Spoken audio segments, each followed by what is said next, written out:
What is a human being as seen as a result of exploration into our creativity? The journey of exploration into our creativity revealed the need for a different paradigm than currently used to describe the human being.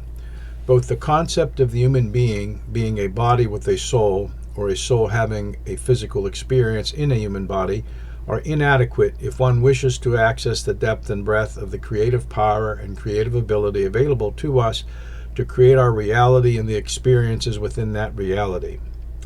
Here, it needs to be remembered that the journey of exploration into our creativity looked to address the question, is there a way to view creation that no matter what a person believes, they can have some type of experience of that belief, such that they can point to that experience as the proof of what they believe is true? A variation of this question was, not having met anyone who I felt was lying about their personal internal experiences they had, was there a way to view creation that would support such personal and subjective experiences as true? Arriving at the answer to these questions required to look across the whole of human experience. Most of us tend to think the human experience is our awareness, soul, or spirit, whatever you want to call it, having an experience in a physical body and all that goes along with the body, such as surviving in the world which it finds itself. The journey of exploration revealed something different. Based on the observations in the journey of exploration, a more appropriate description for a human being which can be seen to underlie the depth and breadth of the life experiences that people have reported to have had and have come to the author's attention to provide an answer to these questions about how we create our experience is that we are creators. In regards to what is stated here about the human being, it is suggested you do your own experiments to verify what is stated here.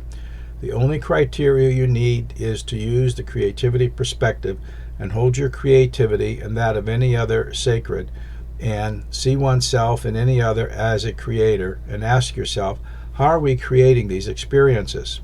What is provided here is a paradigm or model as to the nature of the human being as a creator of its experiences. Obviously, we can live a very fulfilling and fruitful life without any of the information provided here. Analogously, one can live a very fruitful and fulfilled life with no understanding of physics or quantum mechanics, or one can drive and experience a car with no knowledge of how a car really works. Yet, in understanding physics or quantum mechanics or how a car really works, one can do things and create things that otherwise would not be possible to create. What is provided here is as broad and deep an understanding of the human experience as a creative entity and to fully access its creative potential. Most will only need part of what is provided here, but one can stumble into experiences that what is provided here can help them understand the experiences they have. You could say we are created in the image of the creative essence of creation, which you can call God if you wish, or we are the children or offspring of this creative essence. Or you could say we are an individuated aspect of the creative essence of creation.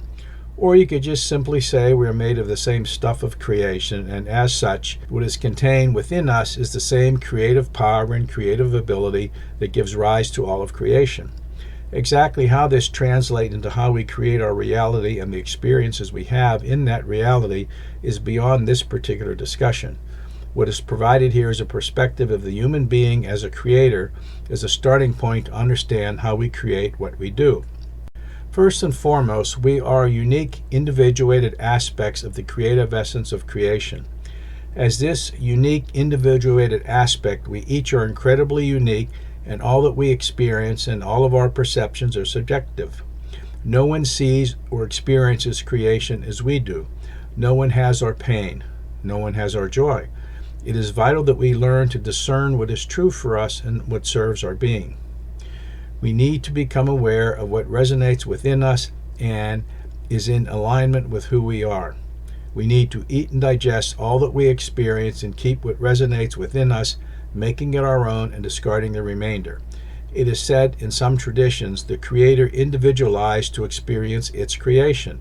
This may be true. However, the journey into the exploration of our creativity suggested we are unique, individualized aspects of the creative essence of creation, and we are each on a solar journey of discovery and exploration, of ourselves to experience the depth and breadth of who and what we really are.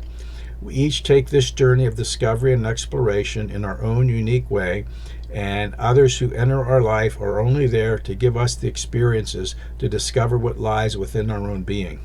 Paradoxically, one can experience themselves as part of the whole infinite consciousness within creation, yet it is still an independent awareness which has the option and free will to explore the true depth and breadth of its own uniqueness. Whatever perspective one takes, there is an interdependence between the individual aspects of the creative essence, in that it is through the interactions with each other that opens one to explore the depth and breadth of one's being. We cannot explore the depth and breadth of who we are unless we have something or someone causing a response to arise within our being. This creative essence at the most fundamental form is awareness and energy. Awareness gives rise to consciousness as awareness describes or defines itself. This then leads to energy and consciousness. For lack of a better word, are the basic stuff of creation out of which all creation forms. Awareness is what individualizes to observe and experience its creation.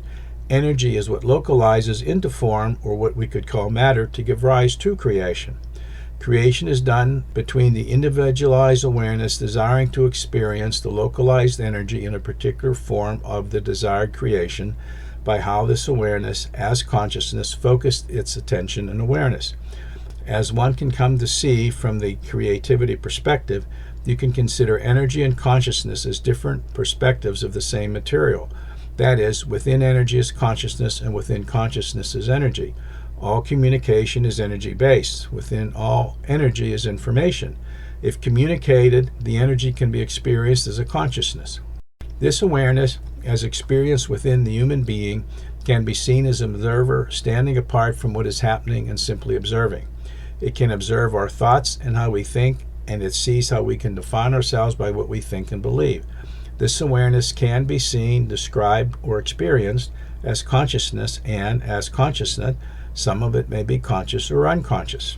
Our individualized awareness is seen to be part of an aspect or fragment of the consciousness and awareness that lies within and behind creation.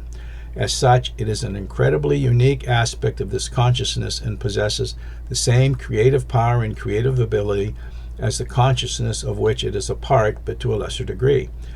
How much they are lesser is a good question. And a big part of the human experience is about exploring how much creative power and creative ability we really have. Nevertheless, our creative power and our creative ability is the same power and ability that lies within and gives rise to all of creation. Awareness has the ability to place itself into any aspect of creation to observe and experience creation. It can place itself in the realm of non-localized energy or into a localized energy to observe creation.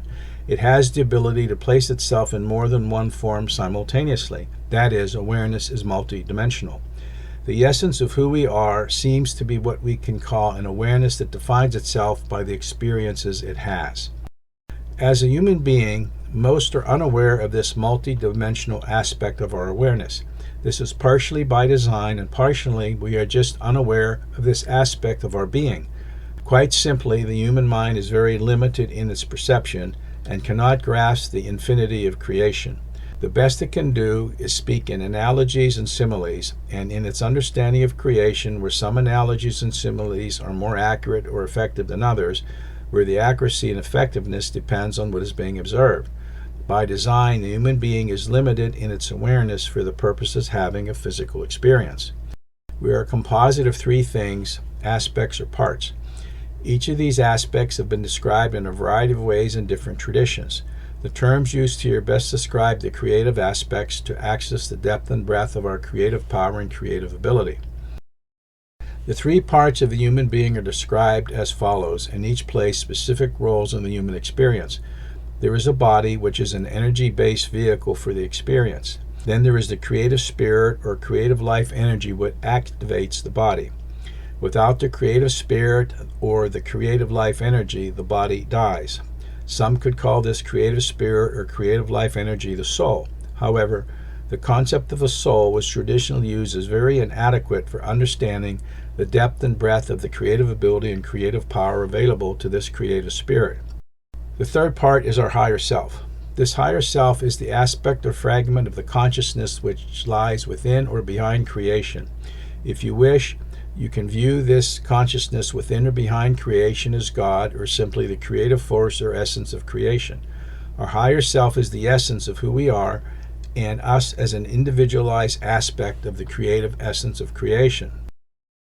As an aspect of the creative essence of creation, we have an unlimited creativity in a universe of infinite possibilities. We have only limited both our awareness and our creative power and creative ability for the purposes of having a human experience and the experiences it incarnated to have as a human. If you wish, you can look at our higher self as a very versatile actor who has taken a role in a movie or a play, but the role it has chosen is a very narrow role relative to all the roles they can play or have played. The challenge here is to learn and understand what is available to us in our creative imagination, for it is determining how we respond to our experiences in creation. Puzzling as it sounds, our higher self, who we really are, remains outside physical creation, yet it places an aspect of itself into physical creation, and then the incarnated aspect forgets its relationship with the higher self. Our higher self, being outside physical creation, is fully integrated with and in contact with the oneness of creation, and it is in communication with all that exists. It orchestrates through the oneness of creation all the other individuals in our life to give us the experience it incarnated to have. Our higher self can simultaneously place aspects of itself in any aspect of creation. It is multidimensional. In being multidimensional, sometimes we get a glimmer or perception of other dimensions or realities while in our human body. The human being is an aspect of our higher self which is incarnated into physical creation to have certain types and kinds of experiences. The human being is a creator working as the physical manifestation of the higher self. As such, we create in conjunction with our higher self. The higher self is the actual creator or playwright of our physical experience for whatever reason our higher self has. The higher self is the actual creator or playwright of our physical experiences for whatever reason our higher self has. Our higher self supplies the creative life energy that sustains us and energizes us or fuels our body and what it creates. The reason for our incarnation is reflected in our life path. In aligning with our life path, one achieves what one incarnated to experience at any point in their life. And the more we can embrace what this creative spirit within us came to do, the greater fulfillment we find in life. Our life and our life path is much like a theatrical production, orchestrated in its performance by our higher self, and it is in the form of us as a human being as its primary actor. As a human being, we are our higher self playing the role we created and we assign to ourselves. The awareness we have as a human is our higher self experiencing physical creation. Our body is the physical manifestation of our higher self for the role it desires to play. We, as a human, intentionally forget our relationship with our higher self in order to have the human experience it desires. As said, our higher self orchestrates the play through the oneness and interconnectedness of creation. The script, or blueprint, as some like to call it, identifies the vehicle that will be used, our body with its strengths and weaknesses, and outlines all the key events or circumstances that our higher self wishes to experience for this time and place in which it incarnates. Our higher self created an internal compass or internal guidance system in our body, which is accessed and perceived as a feeling to guide us on our life path to the experiences our higher self desires to have. It is recognized by the feeling it creates within us, often felt in the heart area of the body. It is what gives us passion for life and for living. Most importantly, it is creative and can be felt as a creative passion and gives rise to a feeling of inner satisfaction when we have aligned with our life path. One will not find satisfaction in life unless this creative spirit can experience what it came to experience to some degree. If it is not allowed to flow to create the experiences it incarnated to have, the individual feels something is missing in life, and often there will be a discomfort within, if not an outright pain. Sometimes this pain is experienced as a longing for something or someone, which pulls us to experiences our higher self desires to have. Or, if we are off our path, it is simply an intense discomfort or pain, the individual may try to numb in some way. We each are incredibly unique, and all that we experience and all of our perceptions are subjective. No one sees or experiences creation as we do. No one has our pain. No one has our joy. It is vital that we learn to discern what is true for us and serves our own being. What we need to do is to learn our uniqueness and how to dance with the world in our uniqueness, being true to ourselves, but yet survive in the world and give the world what it is asking of us. So it's a challenge for anybody as they move through life. Here we are faced with the challenge that our life is a new, original, never before experience in creation. Mind only knows the past, so it has no way to know what needs to be done. Rather, we have to be aware of each moment as to what is offered and how to respond in that moment based on our unique perceptions for what our awareness incarnated to experience. We are not alone on this journey, what we call life. Whether we realize it or not, we are in dialogue with our higher self. It communicates with us in a variety of ways. We as humans do not normally realize existence with our higher self as being a source of the communication to us, but we can develop an active and conscious relationship with it. We can always ask it for clarification as to what needs to be done. We will get an answer, and if we don't get an answer, it is simply telling us to respond creatively to what we face, for our journey is one of creativity and improvisation. Within the realization of the existence of our higher self, when the creative spirit incarnates, it is not an innocent, unblemished entity. Rather, it has both an intention and agenda for incarnating. It has within its intention for incarnating the unfoldment of this awareness, which has built an identity based upon many diverse experiences. Some of these experiences may have been in previous human experiences or experiences in other realities or realms of creation. It is its own unique perspective of creation and its own unfoldment for its own unique development. The infant we hold in our arms is an entity beyond our wildest comprehension, as a unique seed to grow and unfold if it is properly nourished. Whatever arises in life, we as a human being is offered to respond to life creatively and improvisationally based upon what we have learned and experienced as a human being. Or we can simply run on the program we have received early in life. Our true creative power lies in our creative imagination. Here one needs to realize every experience one has in life is an experience of energy. That is, we feel or sense something. The experience of an energy gives rise to a response in us, and it is accompanied by a thought about what was experienced or how we respond. Any thought we have arises from an experiencing a flow of energy in some way and will have two parts. The thought has a real part and an imaginary part. The real part is a result of the flow of energy that is giving rise to the experiences we have, and it is what we feel in the experience, even if we are unaware of what we feel. The feeling is real. However, the imaginary part is our mind's interpretation through its creative imagination of the experience of that flow of energy.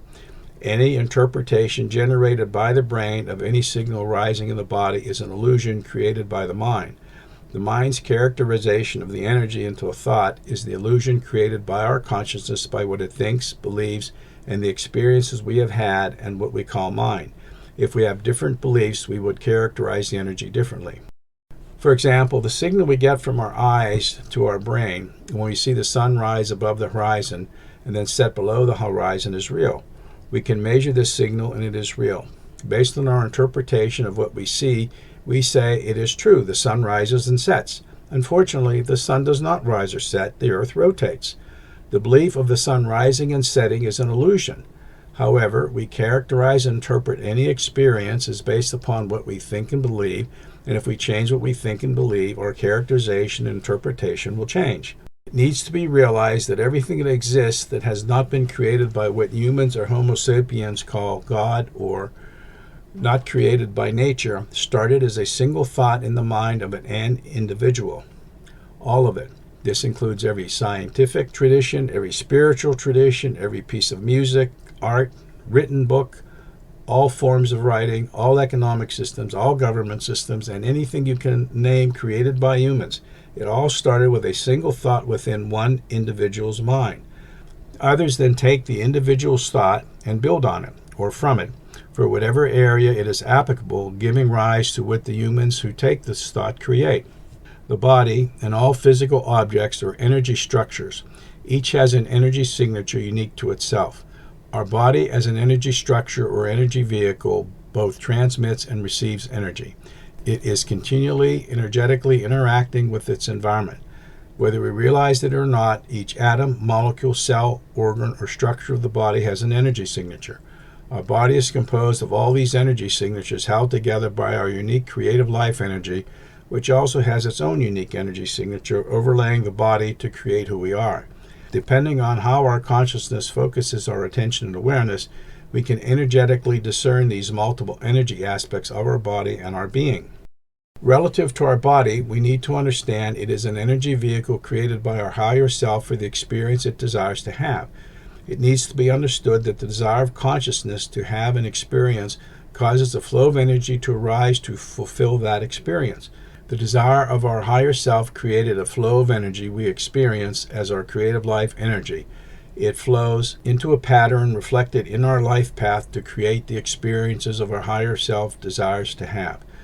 If the energy is not allowed to flow into the desired experiences for whatever reason, such as trauma, such as guilt, change in beliefs, such as unsupportive programming, in essence, anything that does not allow us to hold our creativity sacred and allow the freedom of movement, the misdirected or stuck energy can be experienced as a variety of ways. Aches, pains, illnesses, disease, accidents, challenges, problems, or patterns that we seemingly are unable to break free.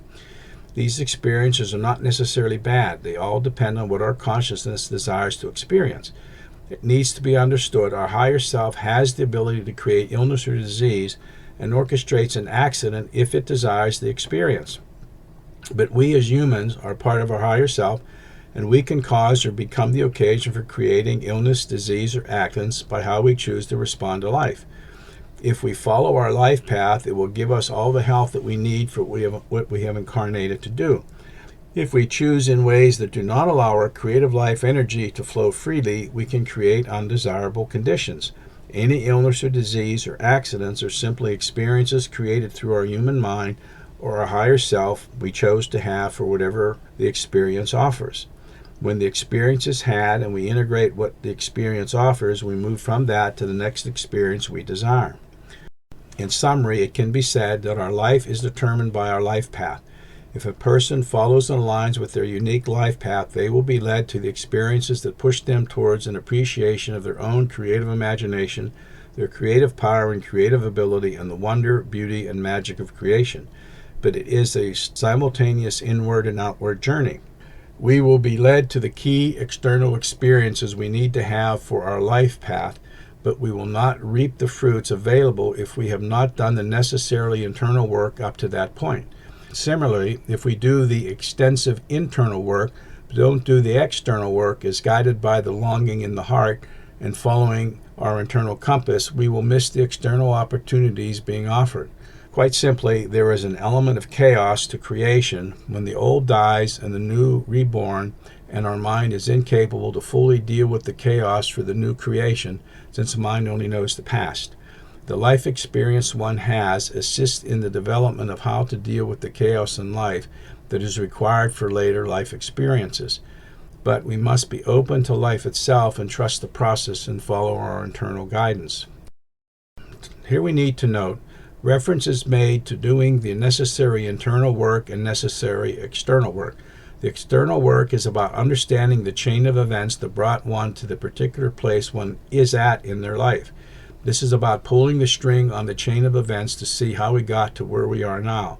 If we do not understand in some way how we got to where we are, we will never have the possibility of changing what we experience externally. Similarly, the internal work is about pulling the string on how and why we made the decisions and choices we make. It's about looking at why we choose the way we do over other possible choices that we may have. More importantly, did we have other options and possibilities, or are we restricted with no other option? The challenge for all of us is how do we live our life based on this understanding and the unique inner and outer work we need to do for us to understand how we are the creators of our experiences and the reality of those experiences.